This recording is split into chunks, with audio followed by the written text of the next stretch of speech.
ሰላም ክቡራት ተኸታተልቲ ከመይ ትኾኑ ከመይ ኣለኹም ኣብ ዘለኹሞ ሰናይ ወይ ሰላም እናተመንኹ ሃራይ ነዚ ቪድዮ ላይክ ጌርኩም ብምጅማር ሳብስክራይብ ዘይገበርኩም ከዓ ሳብስክራይብ ክትገብሩ እናተማሕፀንኩ ሰናይ ምክትታል ተኸታታሊት ልቦወለድ ዛንታ ማሕላ ፍቕሪ 16 ክፋል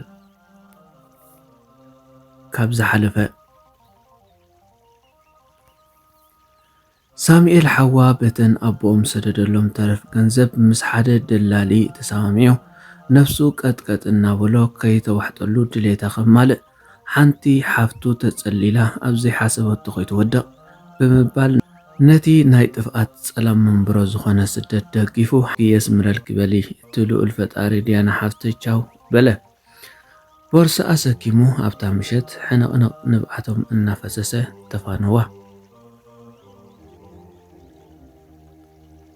ኣብ ዝብል ኢና በፂሕና ነርና እንሆ ሕጂ ድማ 16 ክፋል ይቕፅል።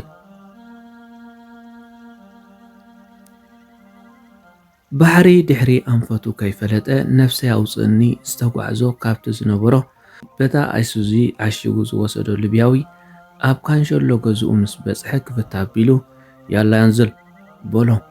ንባሕሪ ማለት ካብታ መኪኑ ውረዶ።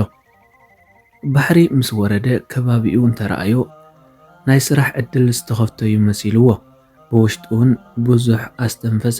ካብቲ ዝነበሮ ቦታ ብጥይት ኢዱ ዝተሃርመ ዝሓሸ ኮይኑ ተሰሚዕዎ።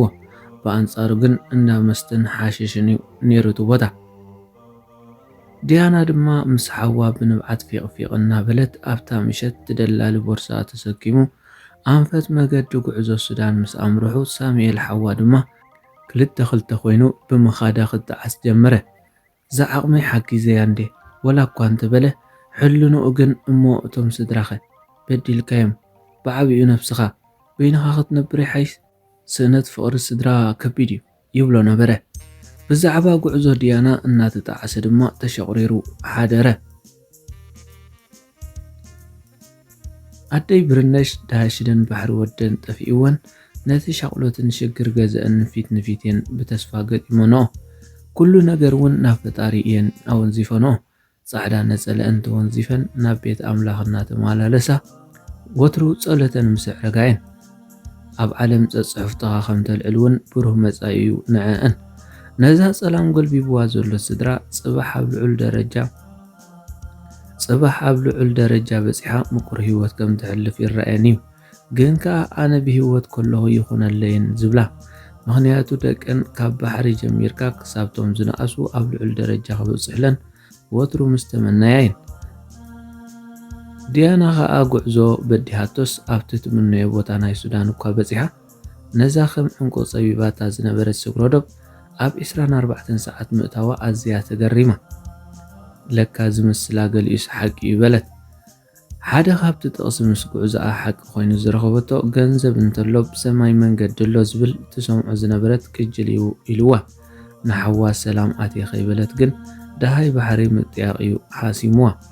ነዛ ንዓይና ንኽትሪዮ ኣመናታ ሃንጥያ ባሕሪ ወላ ይበድላ ብፍላጥ ዝወሰዶ ስጉምቲ ኮይኑ ግን ኣይስማዓን እዩ።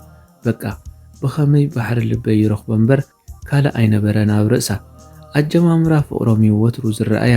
ብዙሕ ምስ ሓተተት ግን ባሕሪ ንልብያ ከም ዝተበገሰ ሓበሬታ ረኺባ።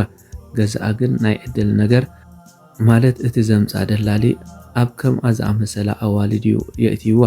ኣብ ጉዕዞ እናመፁ ሓደ ብሓደ እያ ኩሉ ፀገማ ነጊራቶ። ስለዚ ኩሉ ውሽጣ ሕማቕ ስለ ዝተሰምዖ ካልኣይ ግዜ ብወዲ ከይትብደል ኣብ ፀገም ከይትወድቕ ኣብ ደሓን ዝኾነ ቦታ መሪፁላ።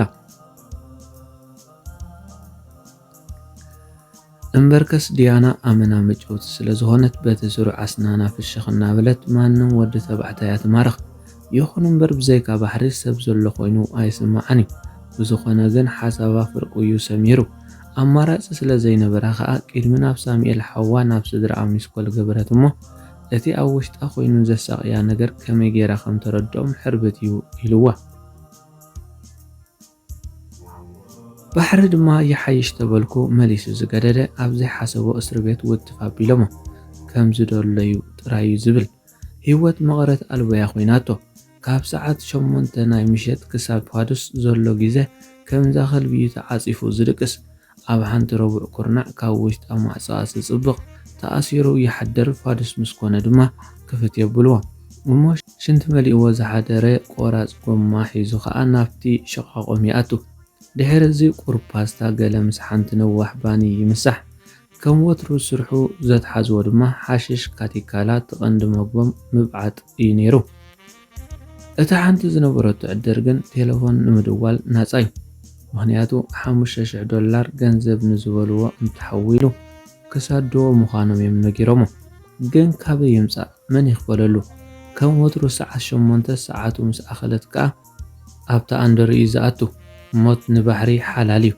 ኣብታ ሸዓ ግዜ እናተሳቐኻ ክትነብር ክልተ ሞት እዩ ባሕሪ እንታይ መርጎም እዩ ነይረኒ ካብ እስር ቤት ናብ እስር ቤት ዝካላበት ዘለኹ ኢሉ ብምስትምሳል ንብዓት የዒንቱ ፀንቂቑስ ደሚ ተሓሊቡ ድሕሪ ብዙሕ ምሕሳብ ንህይወቱ ድሕሪት ተመሊሱ ረኣያ ምዃነ ዝኳ ክውሕደኒ ንዓይኒ ባሕሪ ደኣ ህይወተይ ክዕርስ ህይወት ንፅህቲ ህዋን ከኣባላሸየ ኣባይ ክድያና ክብርቲ ፍቃሪተይ እንተስ ብመርገምኪ እንተስ ማሕልክዎ ብማሕላ ፍቕርና ኣብ ገሃነም እሳትየ ተፈሪደ ብህይወትን ከለኹ ብሰርሕ ሓጢኣተይ ኣባኺ ብዘውረድክዎ በደል ኣብ ሞት ዝመርፀሉ እዋነይ በፂሐ እናበለ ብስምዒት የዒንቱ ንብዓት እናተዘቆቐ ተዓሚቱ ከም ዘለዎ ብርቱዕ ድቃስ ወሰዶ